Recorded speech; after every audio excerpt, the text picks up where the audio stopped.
Hi Nymfam, welcome back to FPL 5 Things. Well, Game Week 9 was pretty polarising, wasn't it? A game week of major swings, those that captained Salah and those that didn't. Let's get Fergie in to discuss the big discussion points ahead of Game Week 10.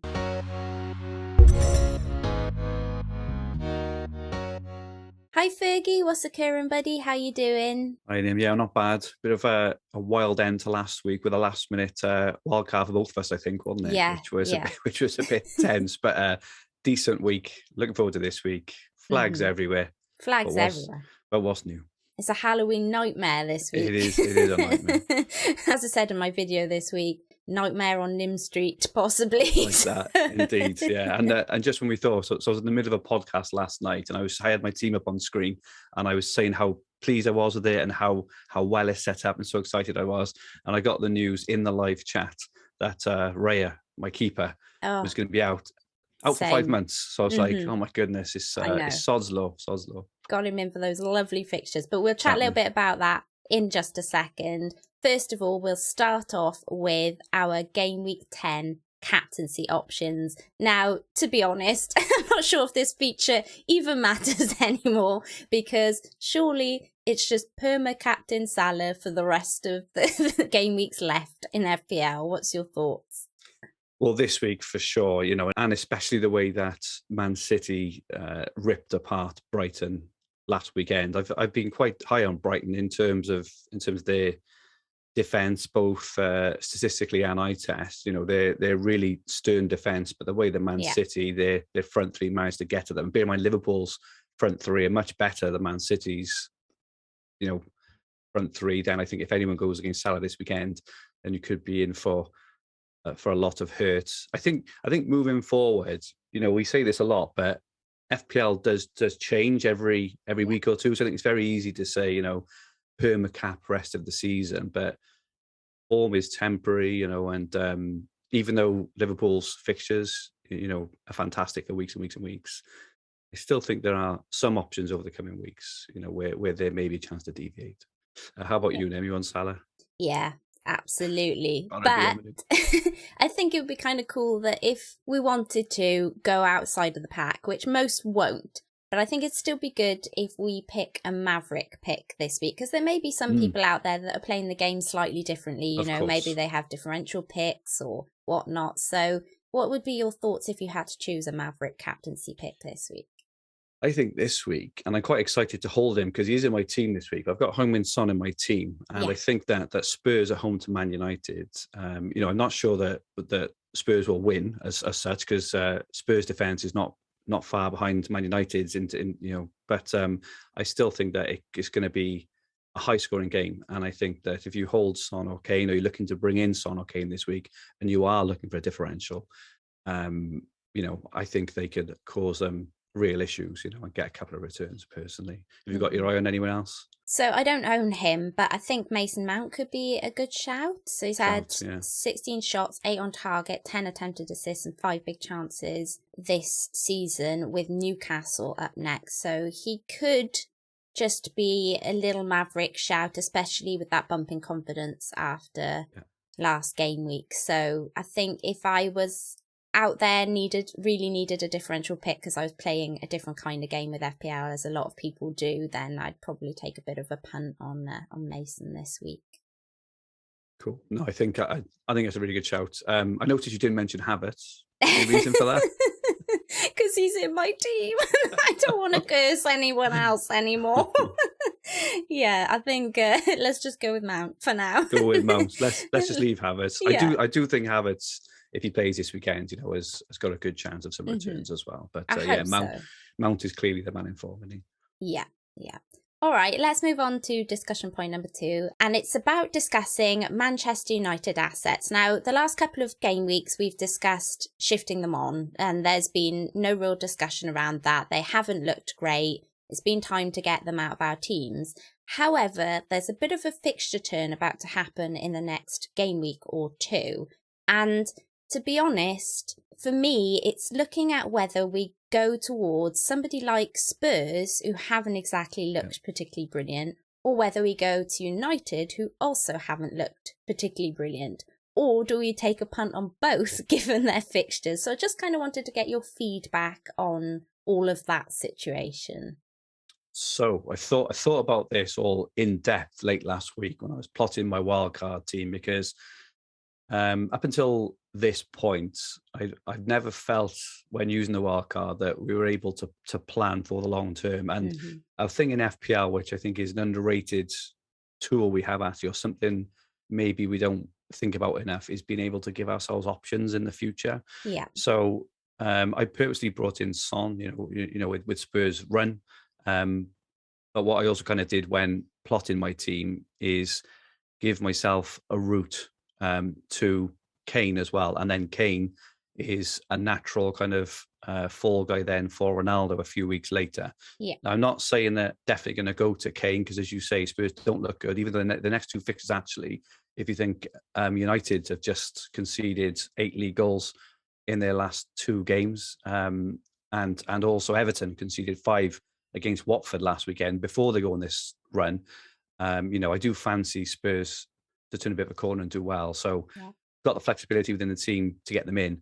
However, I think the important part is in all this as well is we don't have to go there when the time comes. And I think that for me is the really important part, is that not pigeonholing ourselves by going way too early on these players, but you've given yourself an option to go there at the time if it's needed. And that I think, I built that into my wildcard last week. So now I can get to Kane pretty easily for game week 12. Kane is a natural follow-on to Ronaldo, or maybe, the funds for Bruno, for example, game week 15. I wouldn't go anywhere near the defence at the moment, especially if Solskjaer remains in charge. Yeah. So I think with that in mind, I'm pretty comfortable, in terms of that. So that would be my advice in terms of those players, is when you're making your transfers over the next week or two with these massive swings, and they are massive swings, right? Incredible fixtures for all these teams. Just try and think about how you can, budgetary-wise and structure-wise, every transfer you're making, have a think about, is this lending itself? You don't want to pigeonhole yourself in game week 12 and not be able to get to either Kane or Son, for example. So that would be my advice there. Have you done the same thing, Nim, or are you? I have. I planned very much on being able to get to Kane myself in case I wanted the double up on Spurs, just because those fixtures look so good. They do. But absolutely. I think also now in my head, weighing it up, I also quite like the look of Ronaldo, as well as potentially going back to him instead of Kane and not having the Spurs double up, because then that allows me to have one of each of those teams. But as you say, it's about having flexibility, isn't it, to go to either or, and that's what I've kind of really tried to do with this wildcard, is make it as flexible as possible so that I can make that decision. I think in terms of order of who I would look at in those 2 teams with those fixtures coming up, it would probably be Son at the top. Then I would probably go Ronaldo or Kane. So, choose out one of those 2, and then potentially Greenwood.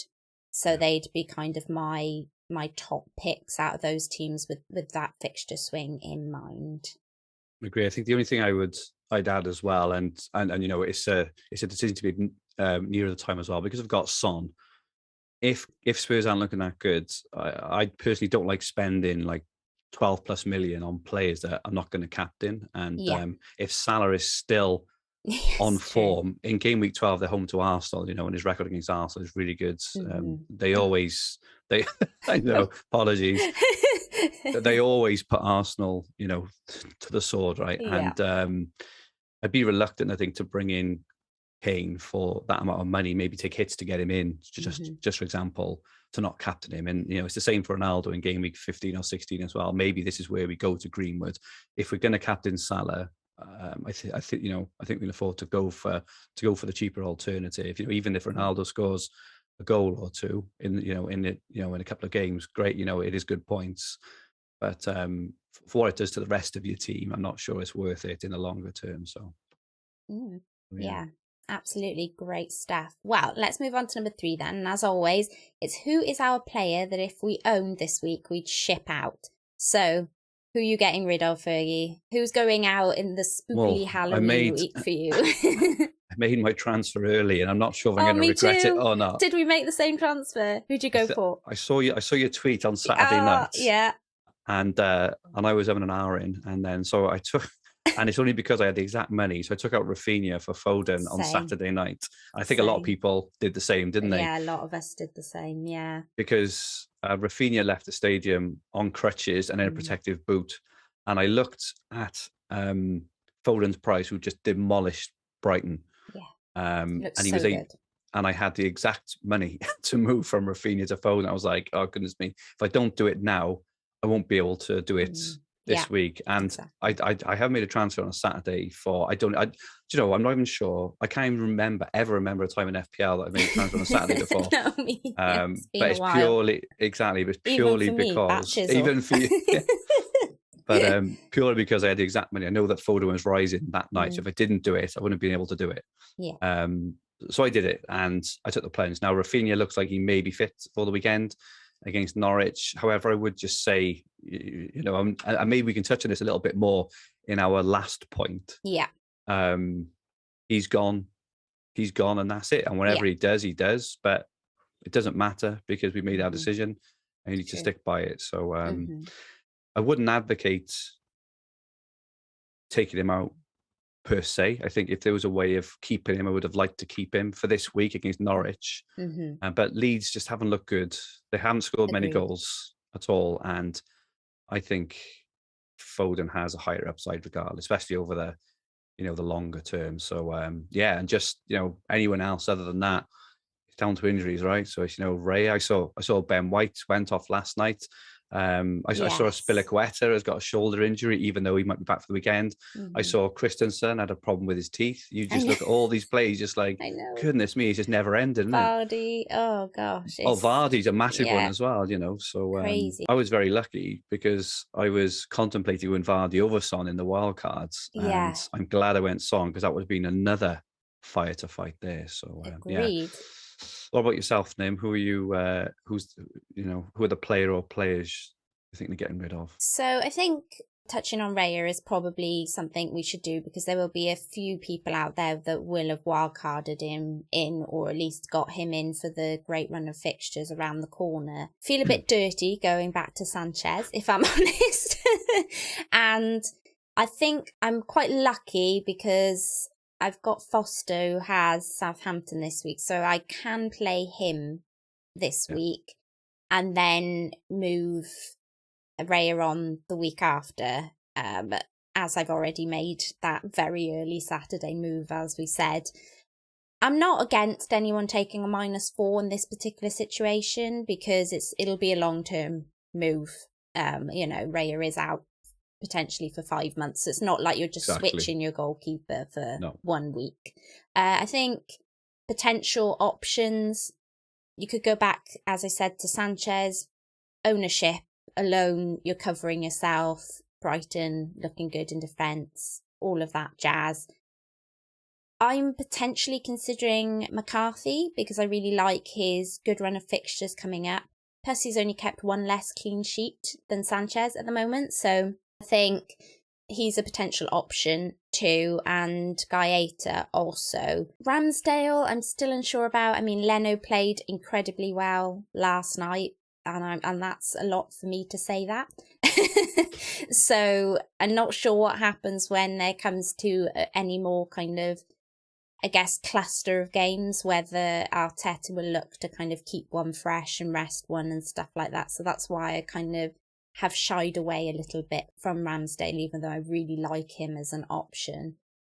So I guess my kind of top 3 to move Raya on is probably McCarthy, Sanchez, or Gaeta, probably for those fixtures. Any thoughts on any of those? Yeah, I'm never keen on Gaeta, and it's probably like a bias in the past. I have owned him in other fantasy formats in the past, and he's never really done well for me at all. So I do have a bit of bias against him. I still think I felt very comfortable when I had Sanchez in goals. I know he he's not a goal and stuff. He didn't get a lot of save points, but I do like Brighton defensively as a whole, as a unit. Bear in mind, if we choose him, then we'll be holding him for a long time, potentially 15 or 20 game weeks, right? Yeah. So I like to have a player hopefully. who hopefully, if he doesn't get injured as well.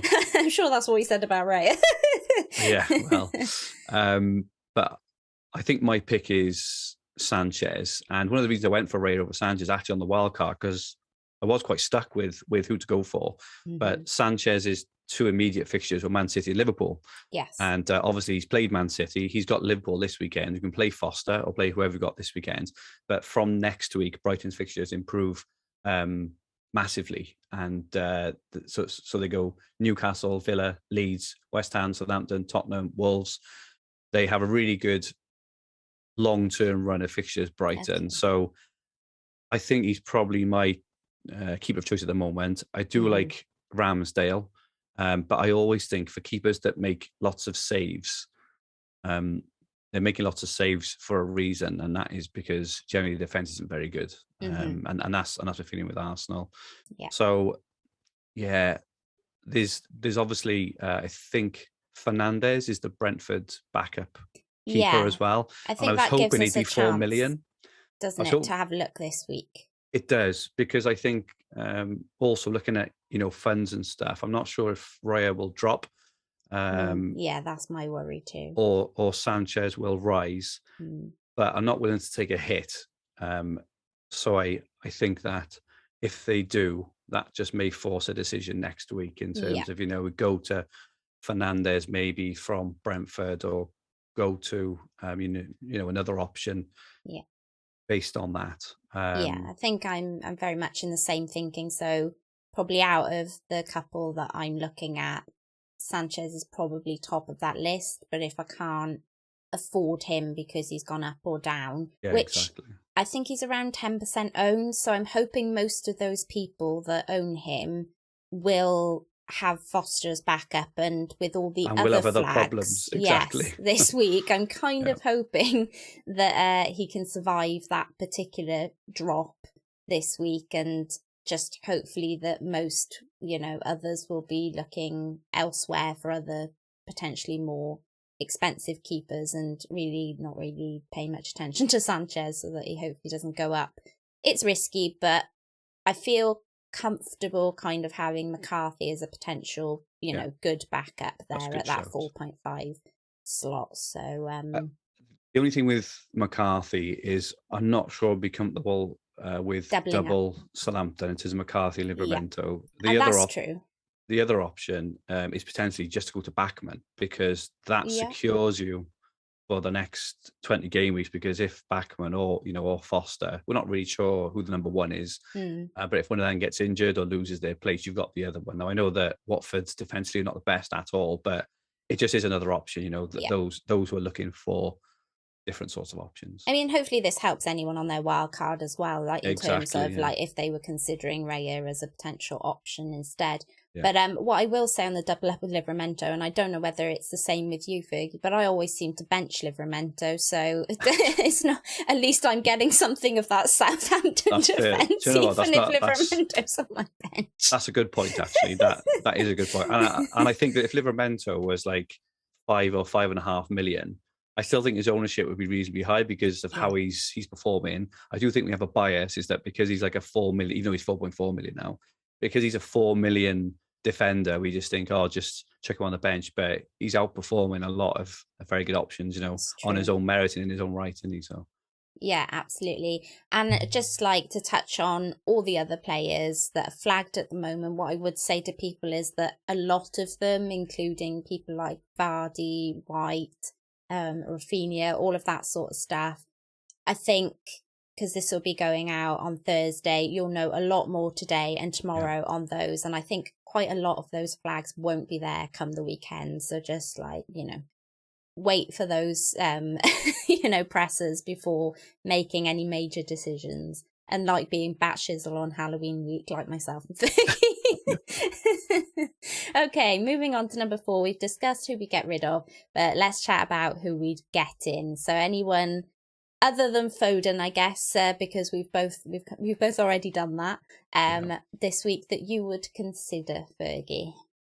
I still think short term, you could look at the players, the players like Chilwell, maybe James. We mentioned a lot of them last week. Their next two fixtures are absolutely superb. I think longer term, and I've just wildcarded him out actually, but I am quite interested in getting Jota back. We do. we talked think about so similarly. It's crazy. We talked about him a few weeks ago, we've said all week. We said all season. You are going to go through a bit of a heartache. Yeah. But then you will get the hauls as well. And obviously, we played him for the heartache and then took him out for the hauls. And it's just the way FPL is. But yeah, I do think that moving forward, he's definitely someone I want in these team, especially if you look at their run of fixtures. I said they just seem to go on and on. They just never end. They just got amazing fixtures. Like I'm looking now, I can't see anyone other than Liverpool winning the league this season, if I'm honest, the way they're going at the moment. I mean, I do think that City look great and I think that Chelsea look great, but I don't know, there's just something about Liverpool and those fixtures that, if they can, depending, I guess, on what happens with this whole AFCON thing, whether AFCON thing, whether they're like off, for all of that, whether they're going to be missing large parts of their team and stuff for that, which I think is looking unlikely to happen now. But if they keep everybody fit and firing like they are with these fixtures, I mean, yeah. And his price is absolutely incredible as well. You could just set and forget him. So he's probably one over the coming weeks. Not immediately, because obviously we've got like rare issue now. When we talked about Spurs and Man United, but if there is an opportunity to get him in, if someone gets injured or there's a kind of space opens up in my team, I think Jota is one outside of Foden, as we already mentioned. Yeah. Have you got anyone else you're excited about? Yeah, so there's two people on my watch list currently that I'm potentially thinking about. Emile Smith-Rowe, 5.5, 2 goals and 2 assists. He had 11 shots in the box and 2 on target.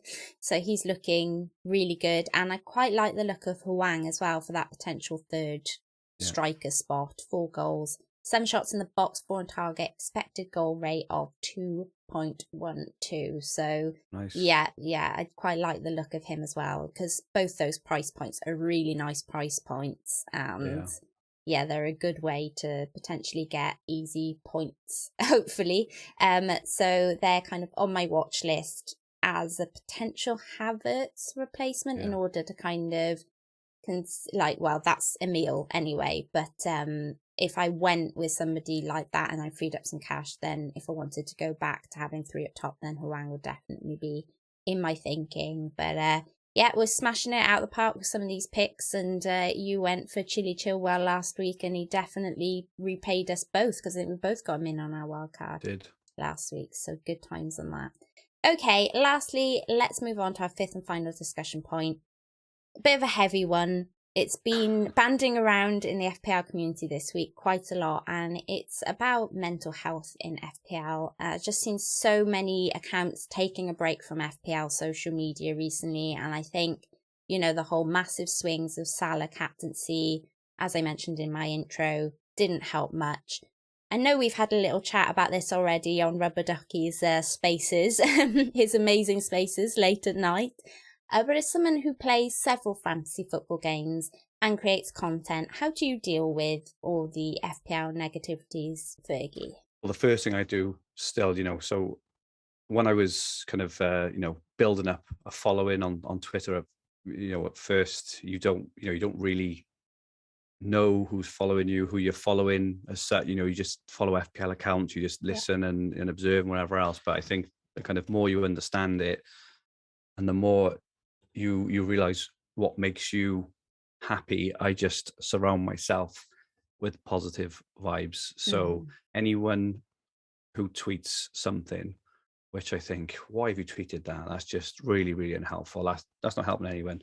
I just I don't tend to block as such, but I just mute so many people. I think I follow about 1,000 people, but I think I've probably muted about a third of them.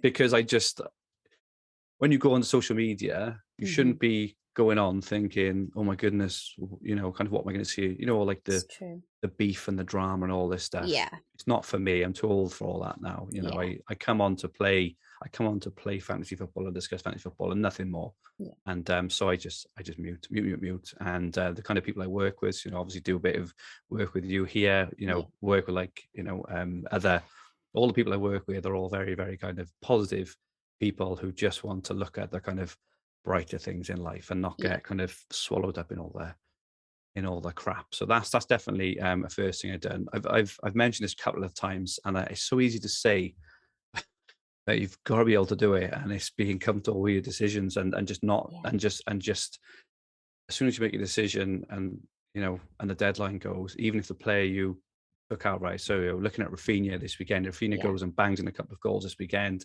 So, because I can see your face, you're not happy, because I'm just like I literally could not care less. I could not care less. I'm trying to be more like Fergie. I'm trying to when that happens, I might just tweet out trying to be more like Fergie. I know, but I honestly like could not care less, because you know you made a decision and you know you just live with it, and that's just the end of it. And if you look at the points you lost, you know, if you look at points you could have had, if I'd have done this, if I'd have done that, it just there's no upside to doing that. There's no upside ever to doing that. There's no way you can ever go and look at that and come out with a positive outcome for yourself. But don't even bother. It's just, you know, it doesn't matter. And the other thing, you know, is I very rarely, especially on a Saturday, I do on a Sunday. I tend to watch football a lot on a Sunday. But on a Saturday, I go out, you know, I very rarely kind of stay in the house, you know, kind of refreshing Twitter and refreshing scores and this, that, and going, oh my goodness, rah, rah, rah, because I do find as well, you know, when you go with your family or your friends, wherever it is, for a few hours, or you're like preoccupied kind of doing whatever you're doing, when you get your points in at the end of it, when you think, oh, I should check my FPL score, or I'll check the football results, it for me anyway, and I know it's a personal thing, but it probably only holds about 10% of the relevance of my day, whereas if you're so preoccupied with it, it's not like a constant drip feed of negativity, is it? Exactly that. And it's very, very hard. You know, obviously last week, you know, a lot of people did really well, but if you think of all the years you played FPL, so 38 game weeks for 10 years, let's just say, just an example, right? So 38 game weeks, how many game weeks has every one of your players returned? I'd say probably maybe once or twice, if that. It just never happens. So to then like look at the players you picked and have done well, but then go, oh, but this player didn't do well. Well, that's the game, and the game, you know, the game within the game. I think for FPL is being able to manage yourself emotionally and make correct decisions, not based on emotional rage. And I think with all those things all together, it just makes FPL, you know, the experience for me for what it should be, which is just a game and a good experience. Obviously, we love it. We're pretty obsessed with it, right? You know, there's no getting away from it. But there's unhealthy obsession, and then there's an obsession of just enjoy, you know, all the positivity around it. And it's easy to say, but you know, hopefully that's just what I use, and hopefully it maybe helps someone. And obviously, you know, it's worth chatting about. What about you, Nim? What are your kind of thoughts or takes on the week? Yeah, I have to say, being around you making these videos has really helped in that respect. So, like, when we did our first video right back at the start, we had a bit of discussion about this, didn't we? And like around mental health and how to approach the game and things like that. And every week I've pretty much tried to kind of put that in practice. And my experience so far this season has been so much better than what it has been in previous seasons, because I would, you know, I guess just lament over every single decision in the past, and I've done the wrong thing, and gosh, I have to relive that in a video, and I have to explain to everyone why I did it or why I didn't do it, and all of these sorts of things. And it can become quite a lot, and that can be quite heavy in your brain and really negative on you. This season, I've gone in it from a completely new approach and tried to just really, I think, just experience the game. Like last week, for instance, selling Jota and then him going off, like normally that would really affect me. I would be like incredibly upset about it, all this sort of stuff. But I kind of tried to spin it in a different light. I knew that I would have likely benched him anyway and played Livramento because of him having an easier fixture. And okay, that would have got me more points as it was. But I could have played Livramento this week. I kept him, but I chose not to. So having both, those two in my team and then having bench Jota, I think that probably would have annoyed me more than actually selling him. So when I weighed up the whole Rafinha to Foden thing, it was like, well, will I be annoyed if Rafinha goes big against Norwich? Probably. But then do I think Rafinha is a big hold after Norwich? At the moment, based on what we've seen, no. So do I like the upside potentially of Foden more long term? At the moment, the answer is yes. So I feel more comfortable with my decision, even though it's kind of like, I'm a little bit nervous, obviously, that the same thing will happen this week as it did with Jota last week. Yeah. But it's definitely about feeling more comfortable with your decisions and also knowing that once you've done them, there is nothing you can do to change them. And that is something you've definitely helped with because, as I say, in the past, they are the sorts of things that I would just keep going over and over and over. And the other thing is that this season as well, like you were saying, I'm trying to do a lot more on the weekends. I'm trying not just to be kind of glued to the television of every second, watching every single game for every single point and, just doing way more things like seeing friends, taking a bit of a break and walking the dogs, or I actually got more into board games as well this year, which is kind of cool as well in itself. But when you're doing stuff like that, you can only really think about stuff like that. You can't be thinking about the football as well and all of that sort of stuff. So it just kind of, as you say, it stops it being a constant feed of negativity all of the time, or or a roller coaster as well, because it's not always bad points, obviously, but like, yay, somebody scored, and then, oh no, somebody lost a clean sheet. You're just living that roller coaster. And whilst that's half of the fun of FPL, I think doing it every day on the weekend,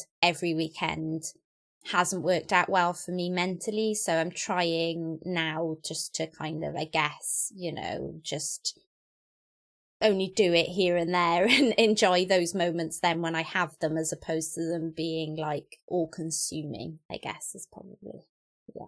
I think as well, we've got to remember that this hobby we've got is a game of prediction as well. There's a lot of skill. I think there's a lot of skill. I found out last year when I won Dream Team, I had a real life experience of this whole luck versus skill thing. Yeah. And there is skill to get yourself into a position to be able to get lucky and finish really well.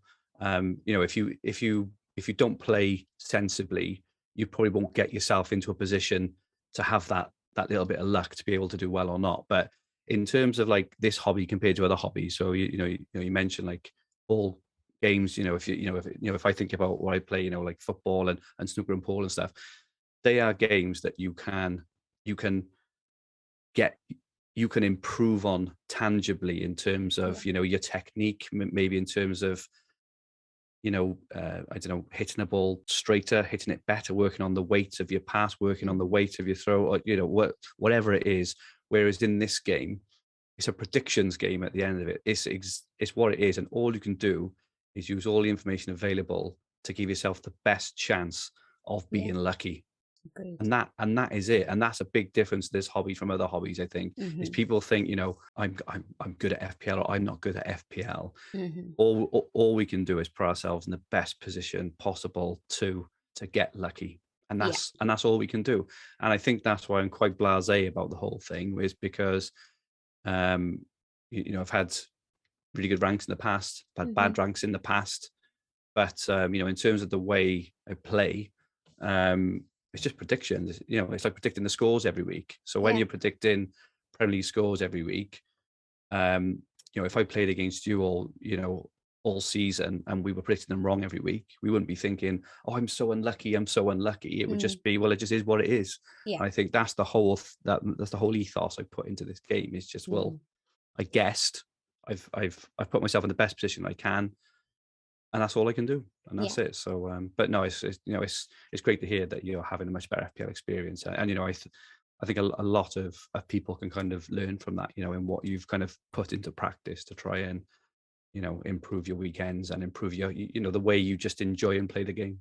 Yeah, absolutely. And I think it's also, worth saying, just based on what I tweeted as well on the weekend, is that, these big flips like Havertz and Salah and things like that, that was a luck thing. And I know if Lukaku had been well and been playing, I would have captained him. Now, we can't obviously say what he would have done. He could have matched Salah, he could have blanked, but I consider myself quite lucky that that particular scenario took place and that I decided to put the captaincy on Salah. I had Havertz in my team, so I could have easily put my captaincy there.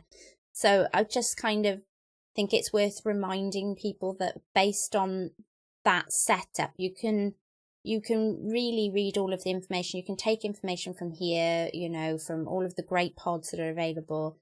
And as you say, there is an element of luck based on that. So when things go right, celebrate them, but I think don't lord them over other people for their mistakes or what they've done wrong, because at the end of the day, it is just that you just made the right decision that week, and it doesn't really set you apart or make you any better, or you opened the right worse. box, right? You guessed the right envelope. It's all you did. It's all you did. Like I say, over 38 game weeks, I think the people who play most sensibly tend, and use the odds to their advantage will tend to do better than those who don't. There will be those who go for the massive rank outsiders, and go for these rogue captaincy shouts, which will work 2 or 3 times in a season. But in terms of getting good, consistent ranks, going for the